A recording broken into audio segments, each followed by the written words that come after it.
What is up everyone, it's InvertedDL here with a brand new video. Today I will be talking about backrooms level 952. But before that, I wanna give a huge thanks to everyone who subscribed to me. I'm so close to 500 subscribers, and I deeply appreciate anyone who subscribes to me. Anyways, let's get into the explanation of this backrooms level. Level 952, also known as the corrupted reality. This level is very interesting, since it literally turns reality into a level of the backrooms. Crazy, isn't it? The survival difficulty class is undetermined, has mysterious properties, and undocumented entities. Not much is known about this level. This level will try to trick you into thinking you have escaped to reality. But you haven't. Level 952 takes on the appearance of the front rooms from exactly where you entered the back rooms from, but instead of it being an exact copy, it will be how you remember it. There will be people in level 952, but they are all fake holographs created by the level. Any wanderer that comes across this level will be tricked into thinking they actually escaped. However, as time passes on this level, wanderers will start to notice the level becoming more glitched. This process starts the moment one enters this level, but is unnoticeable, and the glitches only appear in usually microscopic scapes. The way these glitches can be described is the same as fuzzing that happens when a TV gets corrupted, only in real life. The glitches will also appear to be colorful, possibly due to the glitches causing differences in energy in light waves. This level also has a property that makes bad things slowly happen to anyone that enters it. They are usually the worst fears of the wanderer, starting out subtle, but progressively become worse. The time will come where one will begin to suspect that this isn't reality after all, and when that happens, the level will start to corrupt rapidly, and a level-exclusive entity that is known as the corrupted will come for you. The corrupted catacombs is a part of the level in which you get sent if the corrupted manages to catch you. The corrupted catacombs are an endless maze of glitches that can suddenly appear and disappear anywhere at any point. This area of level 952 is unstable enough where standing still for a few seconds can change the entire course of the maze. Although rare, sometimes doors can appear. If you go open one of these doors even just a little bit, it will briefly distort your vision before teleporting you to a different part of the maze. Windows can also appear, but they just show a static void. This maze supposedly goes on forever. Ending up on this area of level 952 means there is no return, and a wanderer will have to wander the area until they also accidentally be a part of the glitches. The corrupted is an extremely hostile level-exclusive entity on level 952. It takes on the appearance as part of the glitches in level 952 that unravels once a wanderer begins to realize that they are not actually in true reality. The moment one realizes that they're not actually in true reality, the corrupted starts to appear on this level and chases the wanderer down.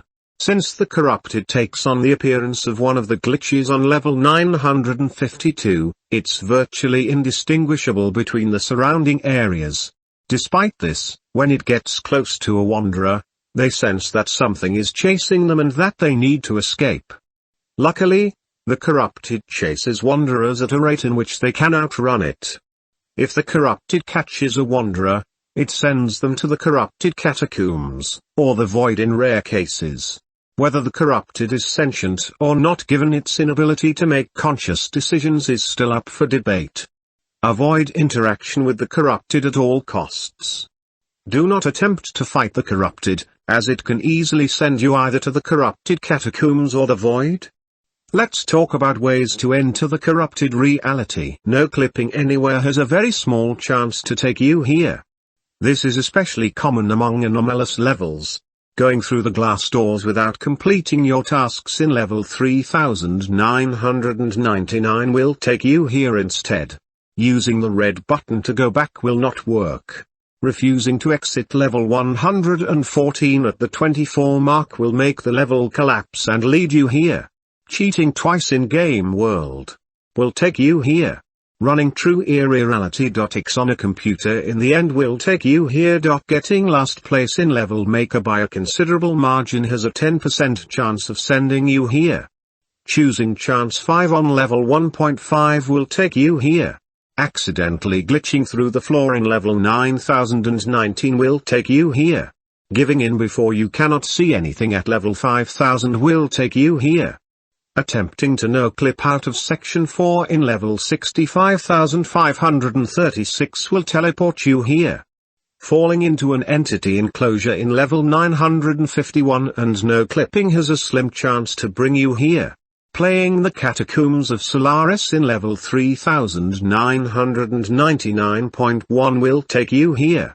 Reaching the summit and going in the wooden house at level 921 can take you here.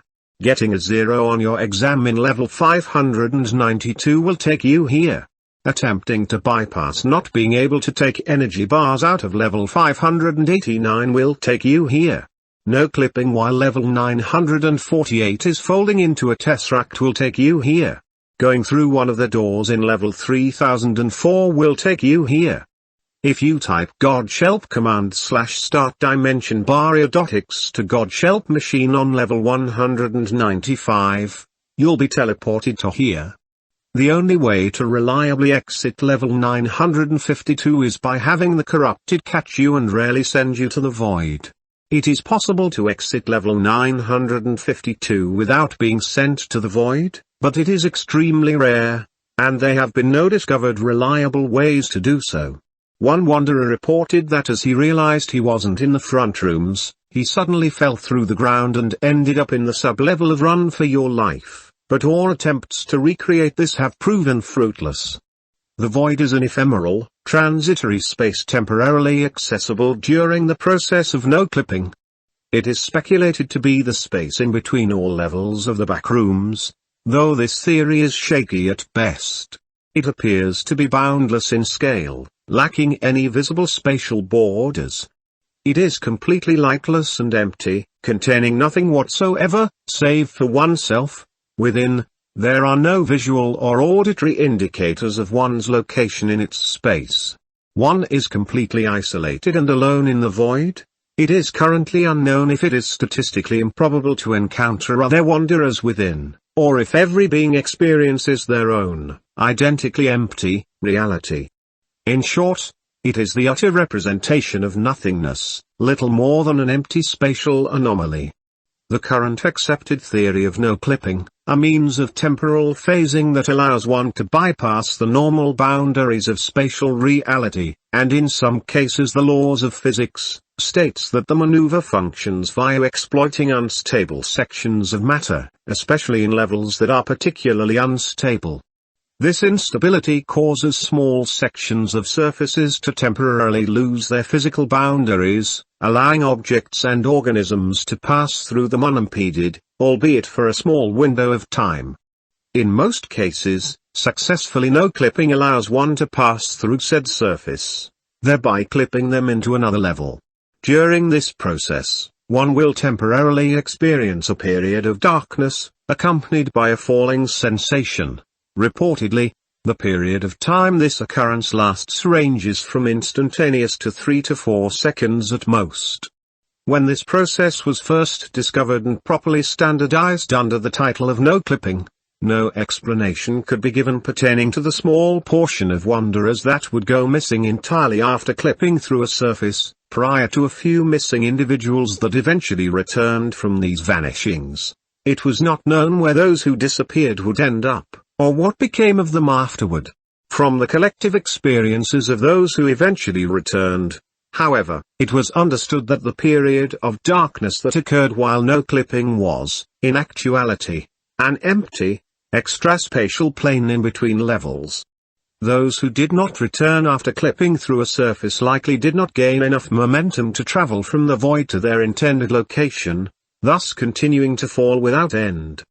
The explanation as to how exactly one would manage to exit this location and return to stable reality remains divisive. All individuals who have returned after differing periods of falling through the void, reportedly lasting from a period of multiple hours up to self-described eons, all claim that they simply fell into another level from above. This explanation that levels are all located somewhere in the void, anomalously remaining afloat in the empty abyss, would disprove the notion that they are all located in different planes of reality, and are instead located at a measurable distance from one another, negating much of the currently known information regarding spatial travel. In addition to serving as a means of interspatial travel, it is speculated that no clipping through solid surfaces may act as a viable, albeit temporary and localized, source of energy.